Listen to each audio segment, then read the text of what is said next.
Hey friends, how's it going? Jim Gale here with Nick Atkinson behind the camera. What is up, guys? Yeah! So, I have been thinking a lot about something lately, and I've been practicing something again that I've gotten away from a little bit. And it's the art of visualizing and feeling what it's like to be in the place that you want to be in the future. In other words, visualize your goals as they've already happened. Now, a real quick story. After I left Hawaii when I was around 28 years old, I traveled the world. I lived in Africa, lived in Asia, lived in Australia for about 4 months. And I went to Bond University every day. And at Bond University, I didn't pay to go there. I just walked in and went to the library.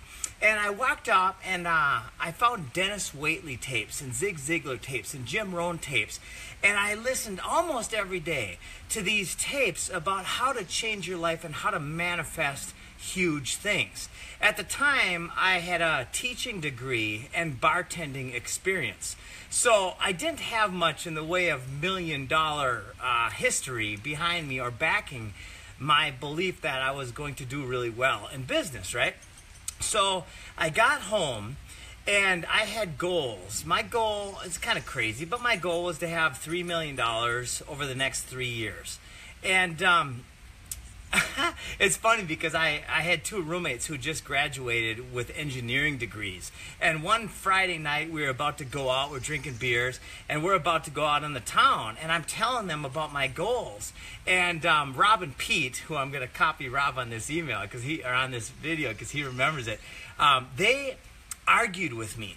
And they laughed at me in kind of they were harsh, but it was fun. I mean, we were friends, so we laughed about it and stuff, but they're like, you're effing crazy. That's not how it works. You don't just think about stuff and make it happen like that. So anyway, about 3.5 years later, I sold, I retired from the mortgage industry, and net worth went up considerably more than my goals. And I remember looking back on that time and being like, wow, is that funny how that works, how belief systems change everything. Now, here's the magic part of it. When I was writing my goals down, I didn't really know how I was going to do it at the time.